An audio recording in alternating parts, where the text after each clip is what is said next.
Sorry. Oh, I'm faulty, sorry. Sorry. So, hips, knees, ankles, shoulder. Yep. Is it both shoulders or just one? The shoulder. All right. What kind of movement have you got in that shoulder? Movement's all right. It just depends at night. I can't lie on it. All right, okay. And probably get about 4 or 5 hours sleep a night. All right, okay. Yeah, okay. So we'll see if we can fix that. What I'm going to do first of all is see if I can get you more movement back in that shoulder. Because just, if I hold that for a moment, just move that shoulder for me so I can see how that moves. And move that one.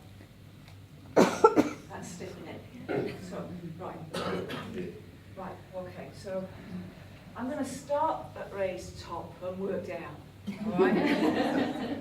All right, but we're going to start on the shoulder. Now, fortunately, there's only one me, but there are 17 guides that work with me. So, while one's working on his shoulder, the others will start working on other parts of his body as well. All right, first thing he's doing now, okay. Now, arthritis tends to manifest when we're a little bit perfectionistic. We like things just so. Does that sound like I'm a wee bit like that. I thought you might be, okay. So arthritis, it tends to be when we're struggling for perfection. We're trying to do our absolute best. And so one of the things is to ease off a little bit, to let things go. Does that make sense for you as well? Yes, yes, okay. Now what I've got is I've got surgeon's hands, as much as mine are flapping forwards and backwards. I've got his hands going into the ball and socket, so I can feel his hands going in there. Now, any sensation for you at the moment, Ray? Have you got warmth in there? What's the feeling? No, my face has gone warm, but Yeah. nothing there at the moment. Oh, okay. It is, you're hot, aren't you? After the healing. Yeah.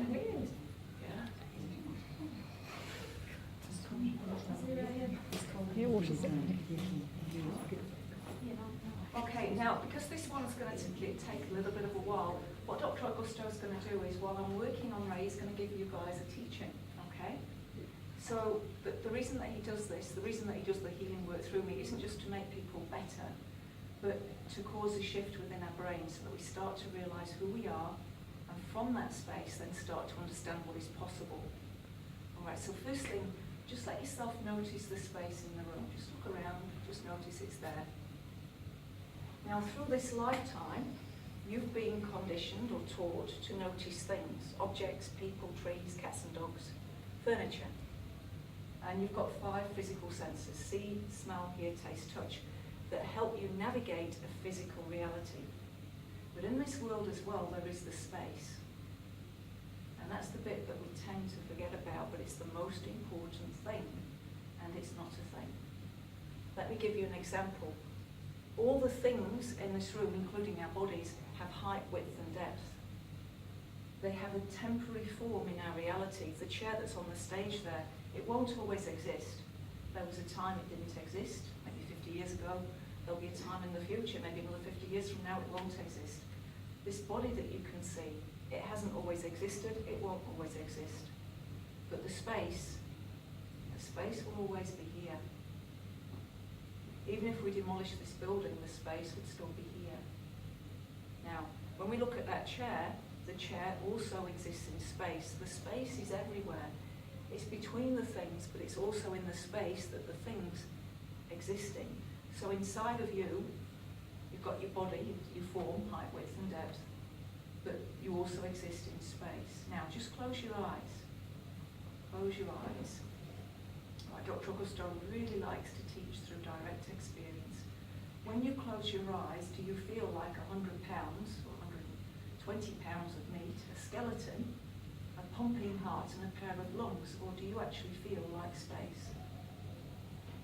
If you stay very still, if you don't move your body, can you sense the space around the body? And then the space within the body? Can you really tell where you end and space begins? Or if you let go of the visual image of your body, if you let go of that idea, do you experience yourself then simply as space? Okay, then you can open your eyes again. quick show of hands, how many of you could feel that you were just space? Yeah? If you don't move your body, you let go of that mental image of your body, you are just space. So you have a physical form, and you're also the space. Now, when you identify with the form, yeah, so my form's called Jeanette. That's the name my parents gave me. When you identify with the form, you will create problems for yourself in this reality. Because anything that isn't how Jeanette wants it to be, she's going to resist. And it's that resistance that causes you health problems, emotional problems, destroys relationships, and causes you financial difficulties. It's your resistance. Nothing more than resistance causes all your problems. Now, if you don't identify with the body, if you identify with the space, and he's going to give you a little experience later on in the second half of the show to do this, but if you identify with the space, if you're not attached to this physical body, what you'll find is that all your problems in life disappear. So that's in the second half of the show. All your problems are going to miraculously disappear. Now, Ray, just try moving that, just see how it's feeling.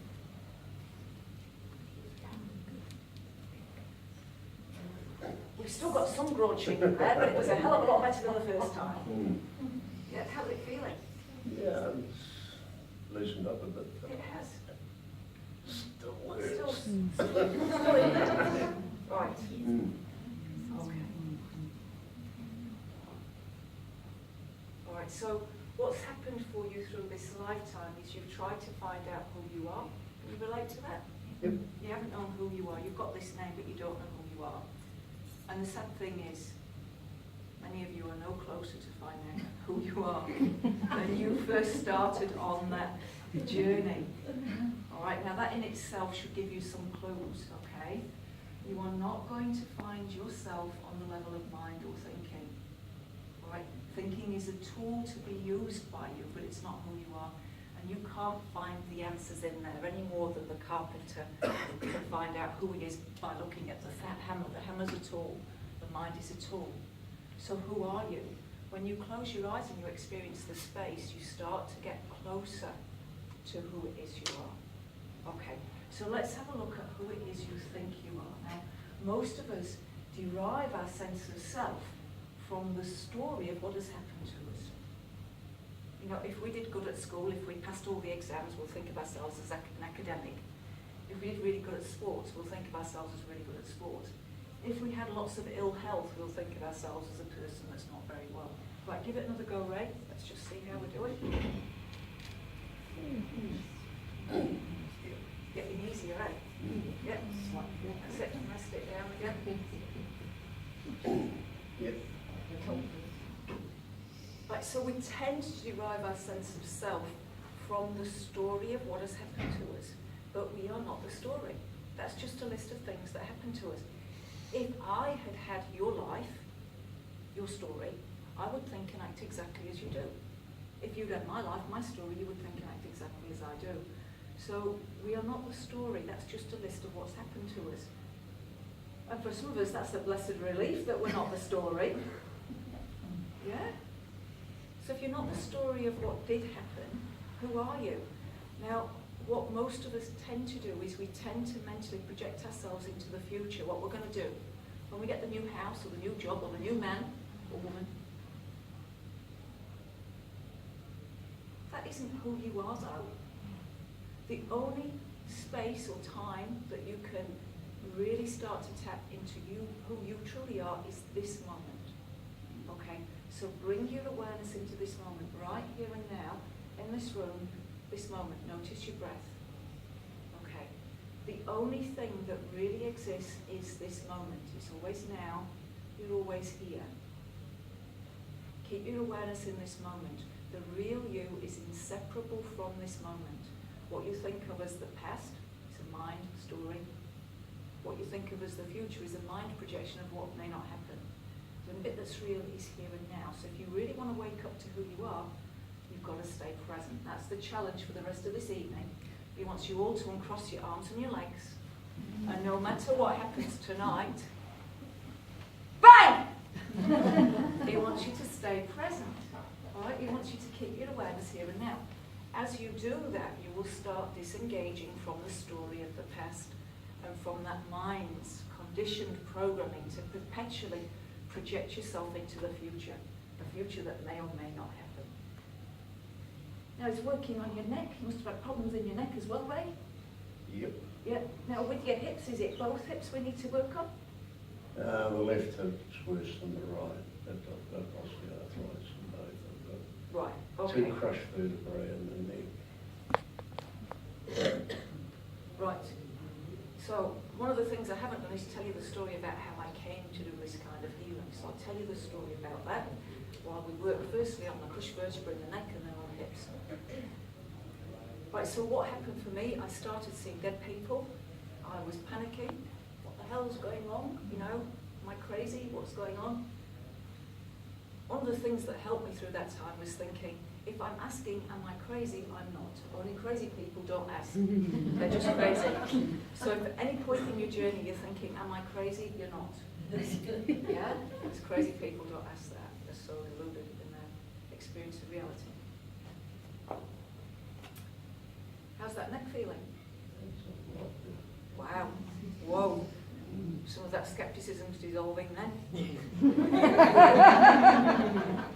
Listen, Ray's going to get his value for money, $45 to have a head-to-toe makeover. Yeah. Cool. Right. So, yeah. So what happened for me was I was in crisis, asking, praying, you know, what's going on, what's happening to me? And I asked to meet one of my guides, because I understood we'd all got spirit guides. Now, I had no idea I was going to meet my guide in person. So I met the first of my guides on the London Underground in person. Now, I've never heard of anybody meeting their guides in person, but I did, and I met 2 of them. The first one was white-haired, blue-eyed, and he told me why I was here, and he said that I was here as a teacher and a healer, and that I mustn't forget the ones that can't see. The ones that can't see will still feel the vibration. So tonight as I'm working, even if you can't see what's happening, there'll be times that you feel the vibration, particularly with the sound. You'll feel the energy going through you. That's getting a lot better, isn't it? Yeah. Right, now we're starting on the hip. We're doing the left hip first.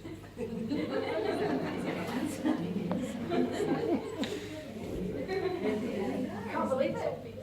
No. It's amazing. That neck's come, you know, it's amazing.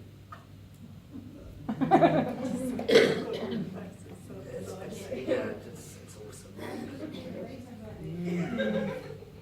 As you can imagine, when this lady got on the plane, she was a bit overwhelmed, really, that all her pain's gone. You know, she'd have been on morphine for the rest of the days, confined to a bed, and she's fine. Anyway, so back to my little story. So I meet my guide on the London Underground. He tells me why I'm here. I'm here as a healer and a teacher. Don't forget the ones that can't see. The ones that can't see will still feel the vibration. So, because he said that to me, I then put myself on a training workshop to learn how to heal. And I did training with the National Federation of Spiritual Healers in England. I trained with them for 2 weekends.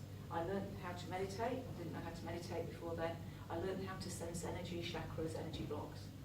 Didn't do any healing. I went back to being a bank manager until I met a guy who got a problem with his back. I was on a workshop with him and he said, would you fix my back? And I said, well, I'm a bank manager. I don't do that. He said, but when we had the introductions, you said you've done some healing workshop. I said, oh yes, I've done the workshop, but I don't work as a healer.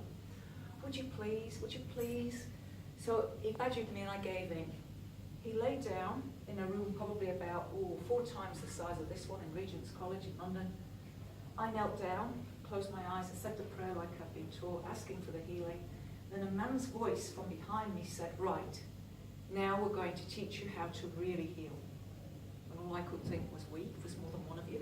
Because the one that had my body completely had control over my body. I couldn't do anything. They're checking the movement of the hips. He's looking to see what ligament movement there has to be in both groin areas, so that he can transfer that knowledge into Ray's hips. Ray won't become a woman. But the hips are going to be a darn sight better. Speaking of which, people have been asking for me, could the entities please do some virtual gastric bands? Anybody would like to experiment with that? I've got to give it a go. Give it a go. See if it would work. Yeah? Can we do a spiritual psychic gastric band rather than a surgery? Right. Leave me your details. Next time I'm down here, I might be able to squeeze something in on an experimental basis. Right, so what happened was this entity had full possession over my body for the first time ever. I'm freaking out, thinking, what the hell's going on? Not able to move my own body. The man in front of me is laying face down. He starts to moan, and his spine starts to click. I open an eye, and his hands that had been at the side had been reached out in front of him, and he was being stretched like he was on a medieval torture rack. So there were three beings. I sussed it out. One was with me, one at his feet, one there. Didn't see them. As I opened my eyes to look, the man's voice said, "Get out of your head." And I'm like, I don't know how to get out of my head. How do I get out of my head? Tell me how I get out of my head. Can't you just take me somewhere else while you do this work? Get out of your head. Right. So I imagine myself walking backwards out of my body. So I'm stood with my hands out, and I imagine in my mind's eye I'm going backwards. I get about 3 steps and I bounce back in, because while ever you're alive, you're attached with a silver cord to your physical body, so you can't just go anywhere. You can in dream state, you take your astral body out, but while you're awake, 3 steps and you bounce back in. Get out of your head. Man starts to moan, I open an eye, get out of your head. It went on like that for 20 minutes, absolute utter farce. Now, I'm just going to get you to try walking and just see how, particularly your left hip's feeling, because that's the worst, isn't it?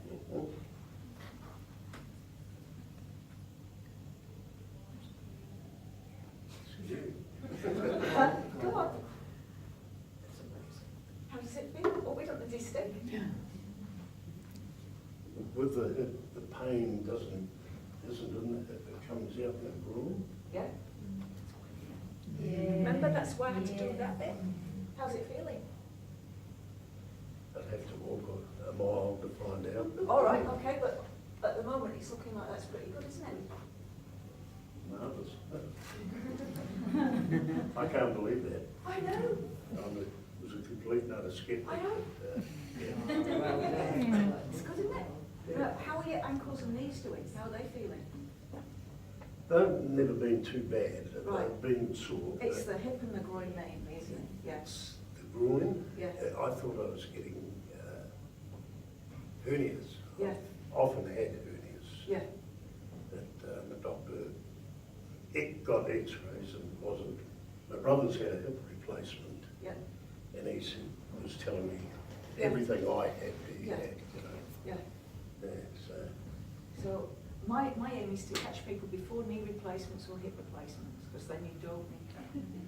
Yeah. In the net, I actually come off a surfboard when I was 17 into water about that deep.